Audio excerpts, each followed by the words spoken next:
Bom, amigos, eu quero convidá-los a abrirem as Bíblias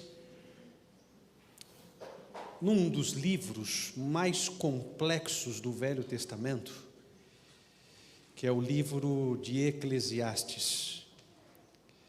Esse livro, ele é chamado Livro do Pregador, mas foi um livro escrito pelo sábio Salomão. Eu já li esse livro inúmeras vezes, muitas vezes, para tentar descobrir o segredo da sabedoria para diversas áreas de nossa vida. Em princípio, quando começamos a ler esse livro, ele parece um livro pessimista da vida. Mas Salomão, ele tinha interesse, já na sua velhice, em mostrar todos os seus fracassos, os erros em suas escolhas, para que nós não trilhássemos esse mesmo caminho. Mas encontramos no livro de Eclesiastes também algumas porções aqui neste livro que traçam de maneira muito clara qual seria o caminho da felicidade. E inclusive encontramos nesse livro aqui algo relacionado à família, onde vamos ler no capítulo 4, versículo 9 a 12. Vamos ver o que o sábio quer nos ensinar. Eclesiastes capítulo 4, verso 9 a 12 diz assim: melhor é serem dois do que um, porque tem melhor paga do seu trabalho, porque se caírem, um levanta o companheiro, aí porém, do que estiver só, pois caindo não haverá quem o levante.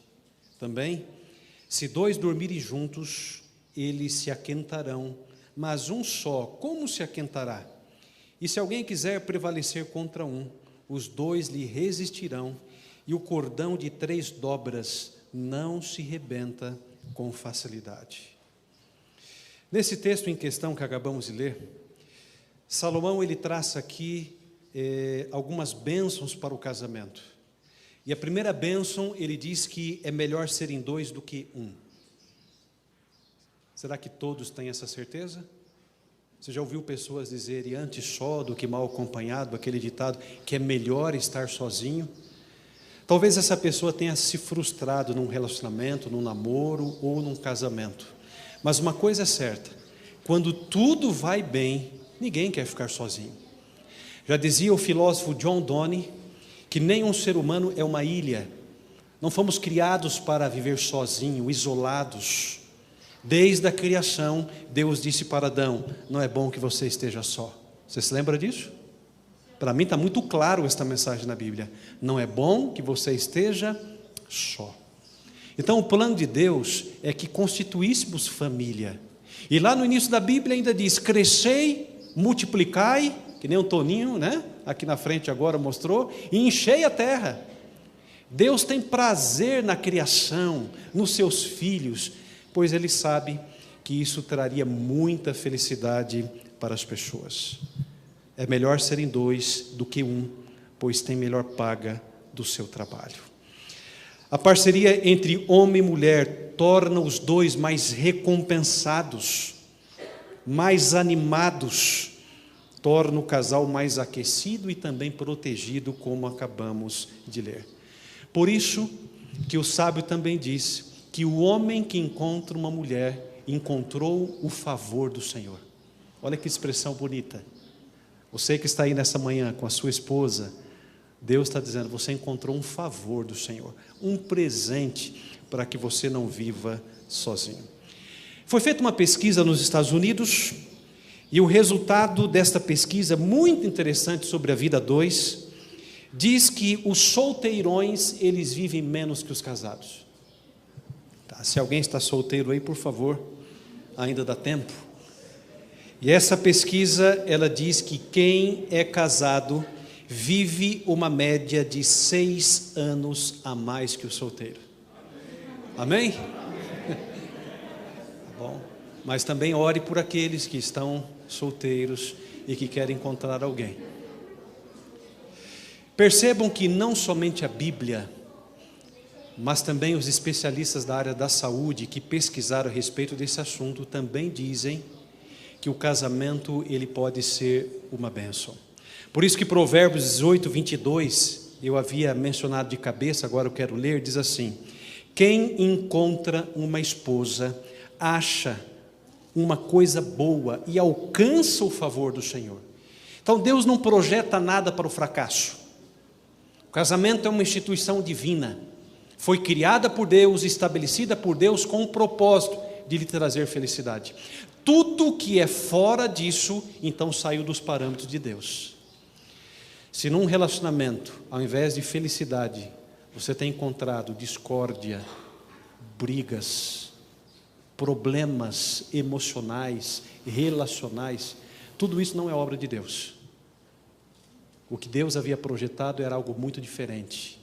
Isso é obra do inimigo para que a instituição sagrada do casamento acabe desmoronando. Eu fico feliz, irmãos, porque nós cristãos ainda acreditamos no casamento. Só esse ano eu vou fazer uns 5, 6 casamentos. Aqui em Ribeirão, fora de Ribeirão, nós ainda acreditamos na Bíblia. Mas já dizia uma mulher na cidade de Los Angeles, dizendo: eu não acredito no casamento. Eu já casei 23 vezes, não deu certo. Ela não sabia que acreditava, porque quem não acredita não casa 23 vezes, não é verdade? O que faltou para ela é saber como lidar com essas situações da vida a dois. Quando nós temos a Bíblia como a nossa orientação, quando nós temos Deus como parceiro, a vida deixa de ser solitária e passa então a ser uma bênção. A segunda bênção que é mencionada aqui pelo sábio é que você é recompensado com a vida a dois, porque tem melhor paga do trabalho. Vamos usar a seguinte analogia. Suponhamos a moda antiga, tá bom? Estamos falando de um tempo bem antigo. Suponhamos que Salomão esteja falando de um trabalhador comum da sua época. E ele vai então para a roça, ele vai plantar, ele vai montar ali a sua horta, e o homem vai sozinho. No final do dia ele diz assim: eu consegui plantar 200 mudas de alface. Mas suponhamos que a sua esposa vá com ele, para animá-lo, fortalecê-lo e ajudar também ele no plantio.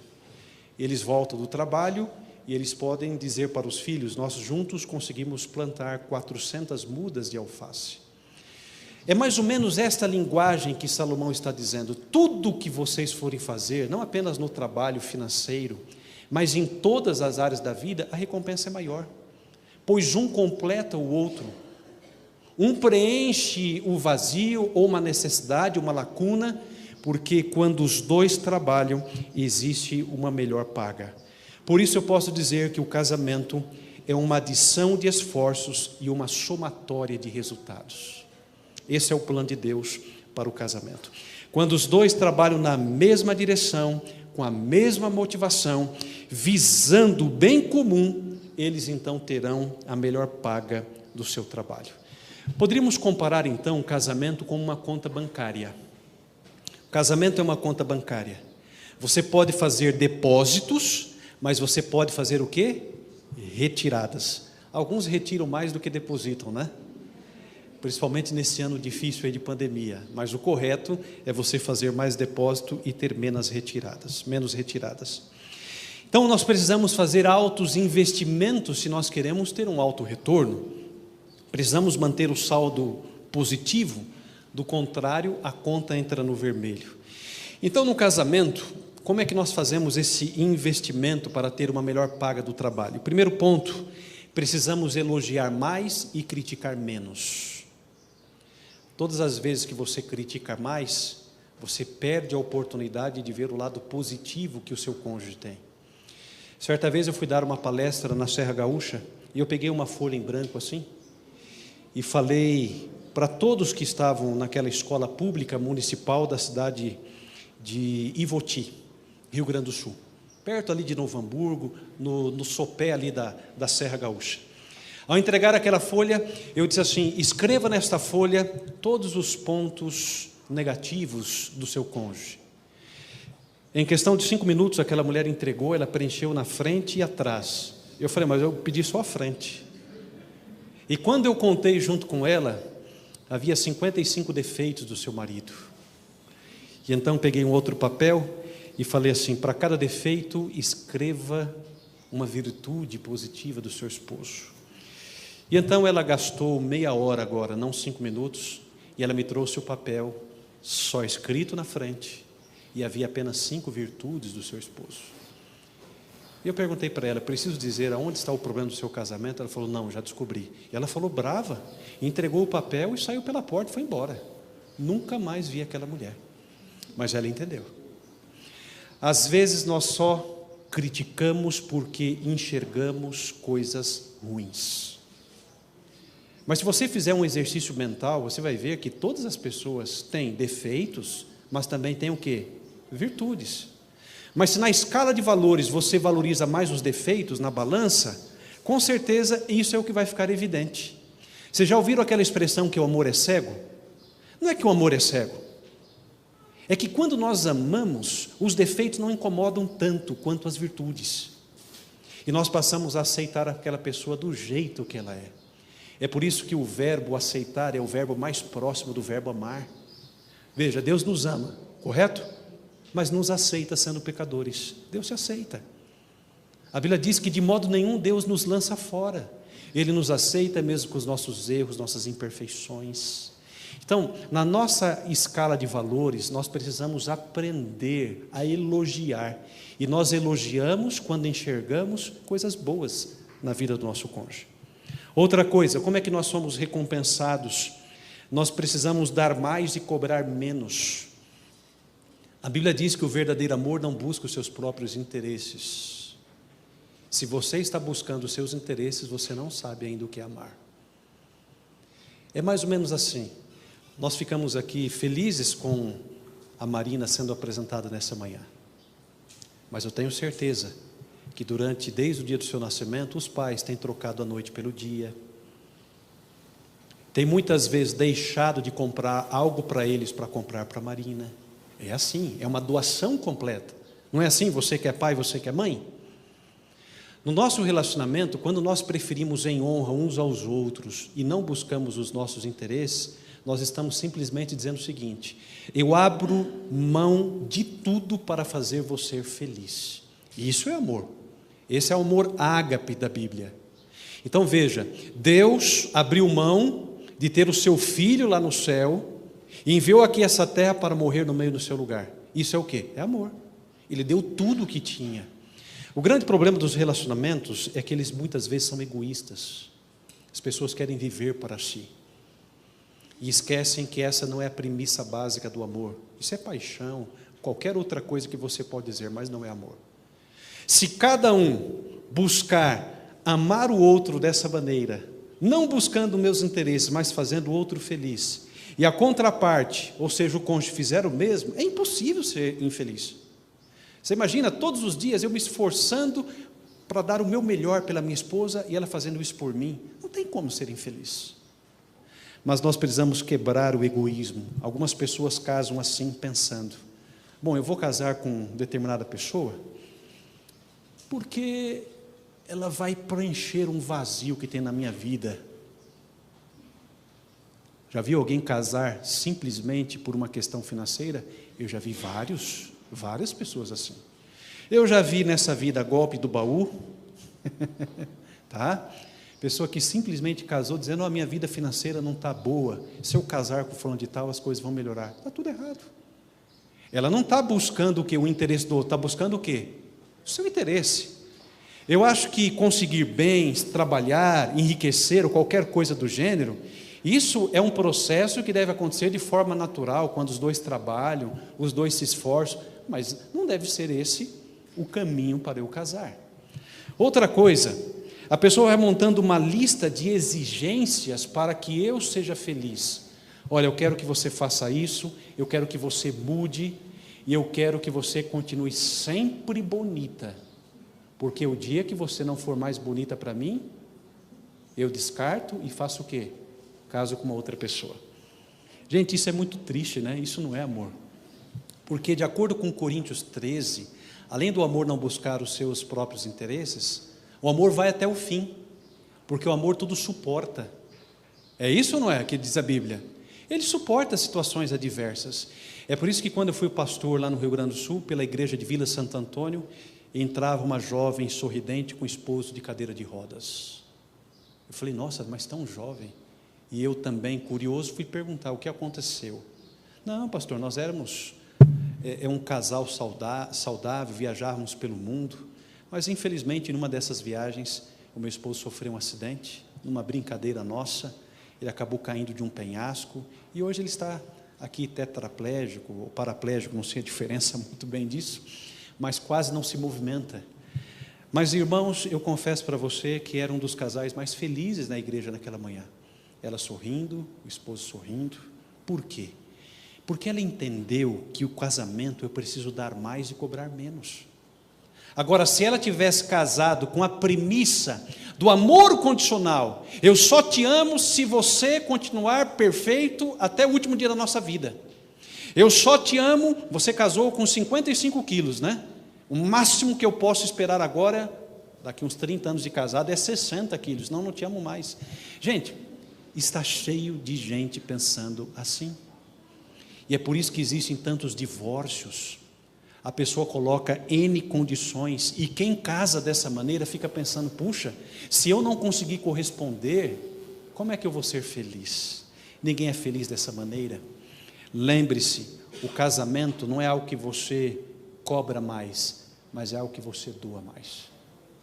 Lógico que eu não estou dizendo com essa fala que você não deve se cuidar, que você não deve fazer o seu melhor pelo seu cônjuge, que você tem que ficar vestindo aquela camiseta do Brizola, a mulher, antes de dormir, que você guarda aí há 30 anos, né? Não, para não usar a nova. Não estou dizendo isso, irmãos, por favor. Que legal que você quer se manter belo, toma um banho, cheiroso, faz o seu melhor. Isso faz parte do pacote, mas essa não é a essência do amor. Nós precisamos aprender a dar mais e o quê? Cobrar menos. Outra coisa, precisamos compreender mais a ser compreendido, já dizia a oração de Francisco de Assis, ou seja, compreender mais e exigir um pouco menos. Esse é o nosso papel no casamento, não é buscar a nossa felicidade, mas fazer o cônjuge feliz. E quando fazemos os outros felizes, nós também seremos felizes. Por isso que o amor não é egoísta, ele busca a felicidade do outro mais do que a sua própria felicidade. Eu posso afirmar que o amor não é egocentralizado, mas autocentralizado. Essa é outro centralizado. Esta é a grande diferença. Quando colocamos isso em prática, haverá mais paga deste relacionamento. Em terceiro lugar, o sábio está dizendo aqui o seguinte, no verso 10, que quando um cai, um levanta o companheiro, ai, porém, daquele que estiver sozinho, pois caindo não haverá quem o levante. Em outras palavras, quando existe esta parceria, marido e mulher são mais fortalecidos. Amigos, na vida há perigos e obstáculos pelo caminho. Como já dizia o poeta, no meio do caminho havia o quê? Uma pedra. No meio do caminho havia uma pedra. É aquela poesia que qualquer um escreveria, mas não ficaria famosa se fosse a gente que escrevesse. Mas temos pedras, percalços. Na vida vamos encontrar muitas situações difíceis. Sabe o que Salomão está dizendo? No momento que você encontrar um buraco e você cair nele, que bom que você não está sozinho. Alguém vai estender a mão para te levantar. Sabe, irmãos, eu não tenho dúvida disso, não sei quanto a você, mas a minha esposa é a minha melhor amiga, melhor parceria que eu tenho nesta vida. Tenho muitos amigos, mas nada se compara à minha esposa. Na hora que o mundo desaba sobre a minha cabeça, você pode ter certeza, ela é a primeira pessoa que eu vou buscar amparo, e ela faz o mesmo comigo, e eu sei que na sua casa também não é diferente. Por isso que o sábio está dizendo a importância da parceria, da vida a dois, para que um possa fortalecer o outro. Então, casamento é lugar de encorajamento, casamento é território de restauração. Quando perdemos alguma coisa, buscamos ajuda no casal para restaurar aquilo que nós perdemos. Então, casamento é um cenário de recomeço, porque não se condena quem caiu, mas estende-se a mão para levantar aquele que teve uma queda. Isto é casamento de acordo com Salomão. Próxima lição que nós queremos tirar do texto é que marido e mulher precisam ser aquecidos, no verso 11. Olha que bonito isso daqui, olha que romântico. Salomão disse assim, também, se dois dormirem juntos, muita gente dormindo em quarto separado, viu, gente? Isso aí não é bom para o casamento não, tá? Esses dias alguém me disse: pastor, eu comprei uma cama king size. Foi uma maldição para o casamento. Porque agora eu olho para a esposa e está 1,5 metro de distância na cama. E antes, com aquela caminha de 1,38 por 1,98, a gente se esbarrava a noite toda. Olha, irmãos, eu inventei de comprar uma cama dessa, porque eu e a Meg, a gente é um pouquinho espaçoso, né? Só olhar que você já sabe. Aí minha esposa inventou de comprar aquele minhocão, que coloca no meio das pernas, sabe como que é, né? Aquela almofada, o apelido é minhocão, mas deve ter outro nome. Aí comecei a olhar, falei, mas peraí, esse camarada aqui está ganhando mais abraços do que eu, né? Aí daqui a pouco veio o Lucas. O Lucas falou: me cabe aqui também no meio, pronto. Aí eu contei, eu, a Meg, o Lucas e o tal do minhocão na cama. Falei, dá um jeito nesse negócio, porque senão eu vou comprar uma cama de solteiro para a gente. Mas é disso que Salomão está falando. Quando vocês dormirem juntos, olha o que vai acontecer. Eles se aquentarão, mas um sozinho, como vai se aquentar? E a pergunta que não quer calar, amigos: que tipo de aquecimento nós precisamos de um relacionamento? Nesse privilégio de dormirem juntos, pode significar as noites frias da caminhada. E muitas vezes essas noites frias vêm por um problema conjugal ou familiar, mas no momento que você dorme junto, se torna uma só carne de novo, parece que a conta zera de novo. E no outro dia você acorda renovado. Você ficou ali com a sua esposa junto, namorou ela, olha que coisa bonita. É disso que Salomão está falando, irmãos. Mas dentro do santo estado do casamento, do relacionamento a dois. Eu posso dizer que delícia isso, que é desfrutar da intimidade do leito, do cálido ninho do amor, onde os dois se tornam uma só carne e se completam. Não existe coisa mais gostosa nesse mundo, porque a solidão é gelada, mas a comunhão conjugal é aquecida por sentimentos nobres, por desejos puros, por entregas sem reservas e, de acordo com Salomão, por delícias exuberantes. O casal que não encontrou isso, ou não está encontrando, alguma coisa está errada, pois esse é um presente de Deus. E essas alegrias são reservadas apenas para o casamento. E aqui eu quero abrir uma grande janela para ler o texto de Hebreus capítulo 13, verso 4, que diz assim: o casamento deve ser honrado por todos, o leito conjugal conservado puro, pois Deus julgará os imorais e os adúlteros. Da mesma forma que Salomão coloca que o seu leito é algo muito especial e que vocês devem dormirem juntos e um aquecer o outro, Paulo também nos orienta em Hebreus, que muitos achariam que a grama do vizinho é mais verde que a sua. E de repente, por querer experimentar novas realidades, novos sentimentos, acabam adulterando, destruindo a pureza do leito, mas ele alerta dizendo: Deus julgará quem? Os imorais e os adúlteros. Deus julgará os imorais e os adúlteros. William Gurnall já dizia que nunca pense que você encontrará mel no pote se Deus escrever veneno no rótulo. O diabo é especialista nisso. Ele passa uma falsa ideia que esse momento pode ser mágico, transformador. Tudo engano, irmãos. Mais cedo ou mais tarde você vai descobrir que essa é uma cilada do inimigo para destruir a tua família e também a tua felicidade. Então o casamento ele deve ser honrado por todos. Salomão falou e Paulo confirmou. Sabe o que eu quero dizer com isso, irmãos? Casamento é um só, é para a vida toda. Só existem duas situações que você pode casar de novo: morte ou adultério. Nós encontramos respaldo na Bíblia. Saindo disso daqui, casamento, preserve isso por toda a sua vida. O que muitas pessoas muitas vezes não param para pensar quando tomam essa decisão imatura do divórcio é que eles fizeram um voto perante Deus, perante as testemunhas, perante a igreja, e disseram que vou permanecer fiel até o quê? Até a morte.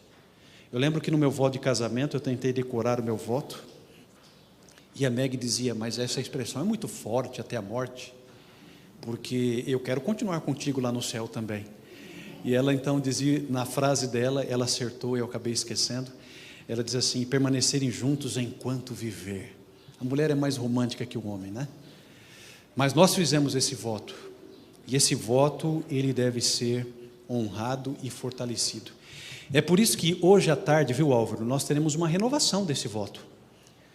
Aquelas pessoas que já casaram no civil, eles terão a oportunidade de renovar algo que já fizeram no passado. Mas essa renovação, ela é o quê? Constante, diária, por toda a nossa vida. Nós teremos então a renovação matrimonial. Por fim, a última lição que eu quero tirar desse texto está no verso 12, Eclesiastes capítulo 4, verso 12, que diz assim: se alguém quiser prevalecer contra um, os dois lhe resistirão, e o cordão de 3 dobras não se rebenta com facilidade. Amigos, a nossa vida não se desenrola num cenário edênico, mas num campo de batalha. Infelizmente é assim, você sabe dessa realidade. Se fizermos uma carreira solo, nós seremos atacados pelo inimigo e ele vai vencer. Mas a Bíblia está dizendo, Salomão aqui, que a corda de 3 dobras, ela não se rebenta com facilidade.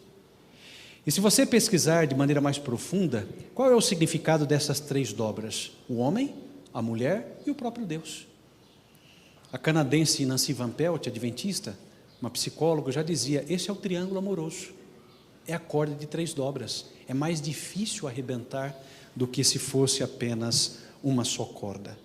É por isso, amigos, que aonde Deus está, o casal, ele é posicionado numa posição de destaque, e eles são felizes. Tire Deus do seu relacionamento e tudo vai terminar mal. Eu costumo dizer uma pesquisa nas cerimônias que eu faço de casamento, que foi desenvolvida pelo Dr. Pitirim da Universidade de Harvard. O Dr. Pitirim, que não tem viés religioso nenhum, eu conheço o Harvard, é uma universidade extremamente secular, não tem nada de religioso ali. Para vocês terem uma ideia, irmãos, um dia eu estava caminhando ali pelo gramado daquela universidade, e as pessoas estudando ali seminuas, sem a parte de cima a mulher, um ambiente extremamente secular, horrível, coisa que eu nunca imaginei que iria ver, eu vi. E eu pensei assim: olha que saudade do NASP, os nossos colégios internos, que tem regras, que benção aquilo. Mas eles estão ali com outro foco, não é para buscar Deus, eles querem apenas o conhecimento. E dentro de uma universidade secular, e que bom que essa pesquisa veio lá de dentro, porque se essa pesquisa fosse patrocinada por uma universidade religiosa, eles diriam: estão puxando sardinha para o lado deles. Mas essa pesquisa que o Dr. Pitirim fez, ele pesquisou várias pessoas e chegou à seguinte conclusão: que quando o homem e a mulher não buscam Deus de nenhuma maneira, há um divórcio a cada 2 casamentos. É muita coisa. Isso quer dizer que desse grupo de pessoas, 100 pessoas que se casam, 50 vão terminar o casamento. Gente, é muita coisa, é muita frustração, é muito problema. Entretanto, esses casais que oram junto todos os dias, frequentam a igreja juntos e receberam a bênção no altar do Senhor, a cada 1.429 casamentos há um divórcio. Você entendeu por que o cordão de 3 dobras não rebenta? Se foi Deus que instituiu o casamento, se Ele instituiu a regra da felicidade para 2, Ele tem um manual de instrução. É a Ele que nós temos que consultar, é Ele que nós temos que convidar, porque Salmo 127:1 diz que se o Senhor não edificar a casa, em vão trabalham os que edificam. E tem muita gente procurando psicólogo, especialista, olha, salva o meu casamento. Olha, gente, eu gostaria muito que algumas pessoas entendessem, é lógico que essas pessoas estão aí para ajudar, mas a vida toda vão em psicólogo, terapias, e o casamento continua a mesma coisa. Sabe por quê? Eles querem uma fórmula mágica, ou se possível até um vidro com alguns comprimidos dentro, imaginando que isso vai salvar o casamento. Se tão somente o casal entendesse que esse cordão de 3 dobras é pedir que Deus se faça presente na vida 2, tudo estaria resolvido. Então, pare de culpar as pessoas, as circunstâncias, e comece a raciocinar comigo. Tem você todos os dias pela manhã convidado a sua esposa e a sua família para convidar Deus para estar presente na sua casa? Se você não faz isso, você pode consultar 500 psicólogos, vai continuar do mesmo jeito. Tem você todos os dias orado pelo seu cônjuge? Esses dias eu fiz uma pesquisa aqui que a Central está fazendo no Ministério dos Homens, e havia essa pergunta, né? Que o Denis colocou ali: você ora todos os dias pelo seu cônjuge? Eu tive a grata alegria de dizer sim, todos os dias eu oro pela minha esposa. E eu sei que 5h15 da manhã, o horário que a minha esposa faz o culto, todos os dias ela ora por mim. Gente, isso me traz uma segurança, para mim é uma demonstração de carinho, do interesse que ela tem, que Deus me abençoe no nosso relacionamento, na nossa vida familiar. E não pense que a minha vida não tem problemas, viu? O casal que disser que não tem problema está mentindo, que todos têm. A gente tem as nossas lutas, são diferentes, mas todos nós temos. Mas é muito bom saber que aonde Deus está, essa corda não rebenta. Você pode passar por crise, dificuldades, mas não rebenta essa corda. E é por isso que Salomão, ele explica de maneira muito clara: homem, mulher e Deus. Aqui está a fórmula, o segredo do sucesso. Por isso que o casamento tem que ser construído sobre a rocha. Essa foi uma das parábolas mais importantes que Jesus disse, que o homem prudente é aquele que tem 2 características, a teoria e a prática. O que é a teoria? Você tem que ler, você tem que compreender, saber qual é a vontade de Deus. Você tem que ler vários livros sobre relacionamento conjugal, sobre relacionamento sexual, também tem que ler e estudar sobre isso, todos os aspectos. Entretanto, essa é a teoria, mas vem a prática. Bem-aventurado é aquele que ouve as palavras e as pratica. Este é semelhante ao homem que construiu a sua casa sobre a rocha. O que aconteceu, gente, no mundo de pecado? Veio o vento, veio a chuva, veio a tempestade, mas essa casa, ela permaneceu o quê? Intacta. O outro, coitado, construiu sobre areia. Houve alguma dificuldade entre a teoria e a prática. E aí o que aconteceu? Essa casa veio à ruína. Amigos, essa casa que Jesus está dizendo, ela pode ser açoitada por chuva torrencial que cai no telhado, ela pode ser atingida pela fúria dos ventos que batem nas paredes, ela pode ser atacada pela violência dos rios que açoitam o alicerce, mas essa casa ainda ficará em pé. Esse é o casamento edificado e alicerçado pelo próprio Deus. Não é qualquer tempestade, chuvinha, que vai destruir o casamento. Não é qualquer dificuldade, problema, mas se foi alicerçada sobre a rocha, permanecerá em pé. Sem essa terceira dobra do cordão, vai se romper com as tensões da vida, e isso é um problema muito sério. Sem a presença de Deus no casamento, marido e esposa não conseguirão suportar as dificuldades. Esses dias alguém disse assim: olha, eu perdi meu emprego na pandemia e a minha esposa também. A nossa vida virou um inferno, pastor, e nós queremos nos separar. Veja, um problema financeiro. Querem separar por causa desse problema? Eu falei: não, vocês não vão separar. Eu não tenho, mas vou fazer um cheque aqui e vou ajudar vocês. Vocês vão no mercado, comprem o que precisam, mas vocês não vão separar por causa disso. Vocês vão dar o gostinho para o diabo. Se separar por conta disso, não é a hora de vocês se unirem e fortalecerem um ao outro. A pergunta mais importante é: o que isso vai ajudar? Nada, só vai piorar as coisas. Alguns, por não construir a casa sobre a rocha, vem a primeira tempestade e acabam desistindo de tudo. Sabe, irmãos, a maior necessidade dos casais não é de uma casa maior e nem de mais conforto, mas é da presença de Deus. Essa é a maior necessidade. Você até pode construir um casebre sobre a rocha, que é muito melhor do que construir um palacete sobre a areia. É importante que Jesus edifique o seu lar. E no casamento, para que sejamos mais fortes, mais resistentes e mais do que vencedores, eu quero ler Isaías capítulo 38, verso 17. E quero encerrar com este pensamento. Aqui está o segredo de tudo. Isaías capítulo 38, verso 17, diz que o Senhor, Ele dará a paz perfeita a todos que confiam nele e aos que concentram os seus pensamentos nele. E olha que bonito. Confiem para sempre no Senhor, porque no Senhor Deus vocês encontrarão força que nunca se acaba. Então não há motivos para desistir. Quando lemos esse texto, há motivos para continuar. Em Deus encontraremos forças que nunca se acabam. O que nós precisamos fazer? Concentrar os nossos pensamentos nele e confiar nele, pois encontraremos forças que nunca se acabam. Eu queria encerrar a mensagem dessa manhã então, dizendo aos nossos casais que participam do encontro de casais, não desista, porque Deus não desistiu de você.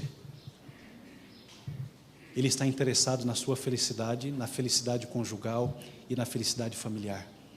Não desista, porque Deus não desistiu de você.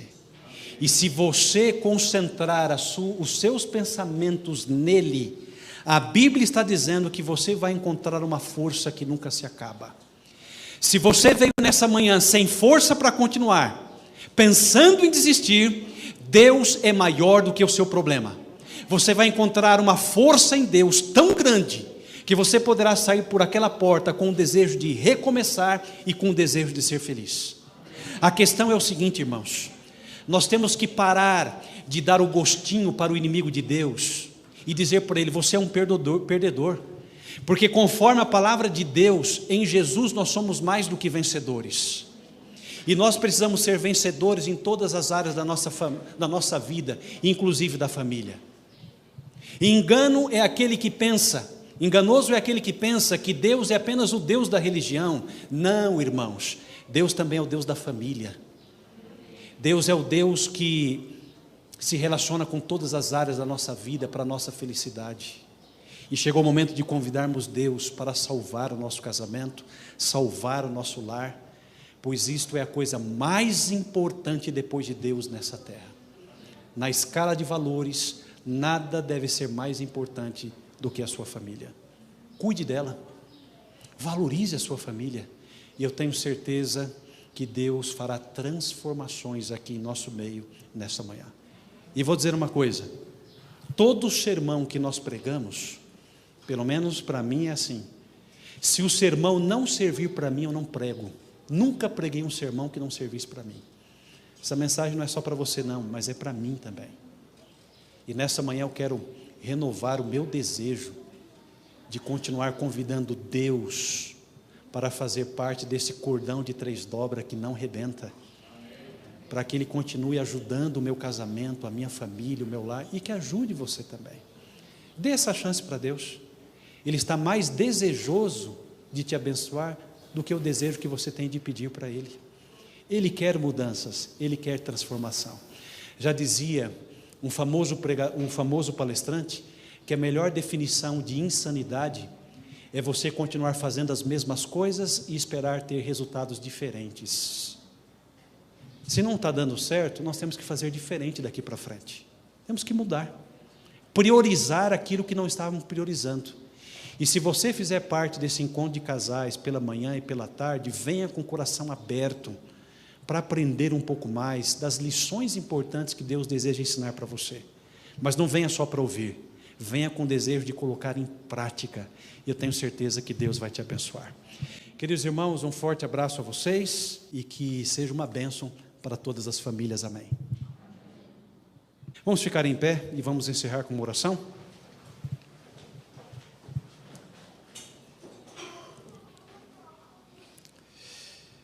Querido bondoso Deus, a nossa gratidão porque nessa manhã estivemos em Sua presença, nesse santo e bom lugar.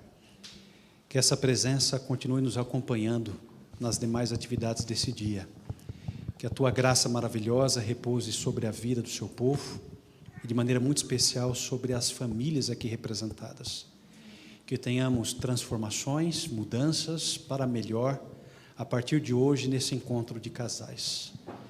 Possamos, quando terminar esse encontro, voltar para casa renovados, fortalecidos, para que a família, que é objeto da maior atenção que o Senhor tem aqui nesta terra, seja uma realidade de felicidade, de alegrias mútuas, e que seja um ambiente que os anjos de Deus gostam de se fazer presentes.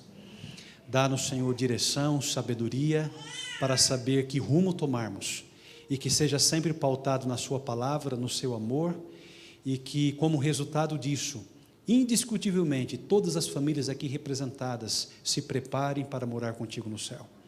Dá-nos um bom restante de sábado, com as tuas bênçãos, em nome de Jesus. Amém.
Seu